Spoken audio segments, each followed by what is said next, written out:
আজ আমাদের ন্যাড়া পোড়া, কাল আমাদের দোল, পূর্ণিমাতে চাঁদ উঠেছে বলো হরি বল। দোলযাত্রার আগের রাতে বাঙালি মেতে ওঠে ন্যাড়া পোড়া উৎসবে। কিন্তু কে এই ন্যাড়া, আর কেন প্রতি বছর ন্যাড়া পোড়ানো হয় সেটা জানেন কি? এর পেছনে রয়েছে পৌরাণিক, সামাজিক আর প্রাকৃতিক ব্যাখ্যা। স্কন্দ পুরাণ অনুসারে শ্রীকৃষ্ণ ম্যাড়াসুরকে বধ করেছিলেন। ম্যাড়া শব্দের অর্থ মেষ বা ভেড়া।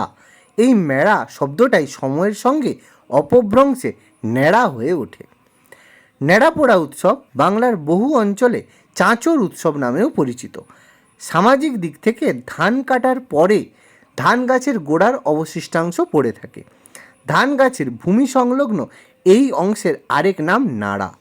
প্রাচীনকাল থেকেই গ্রাম বাংলায় অশুভ শক্তির রূপক হিসেবে পুরনো শুকনো ডালপাতা বা আগাছা সহ নাড়া পোড়ানো হতো। এই নাড়া পোড়া কথাটাই লোক মুখে হয়ে ওঠে ন্যাড়া পোড়া। প্রাকৃতিকভাবে বসন্ত ঋতুতে আবহাওয়ার পরিবর্তনের ফলে যাবতীয় রোগ জীবাণু, ব্যাকটেরিয়ার উপস্থিতি বেড়ে যায়। তাই সর্দি কাশি, ভাইরাল ফিভার, পক্স এর মতো রোগের উপদ্রব দেখা যায়। অন্যদিকে বসন্তকালে গাছের শুকনো পাতা ঝরে আবর্জনা সৃষ্টি করে।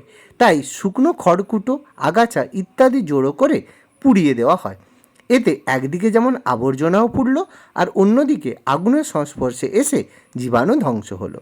তাই উত্তর ভারতীয় হিন্দুরা যেমন হোলির আগের রাতে মেতে ওঠেন হোলিকা দহন উৎসবে, ঠিক সেভাবে বাঙালিরা দোলযাত্রার আগের রাতে মেতে ওঠেন ন্যাড়া পোড়া উৎসবে।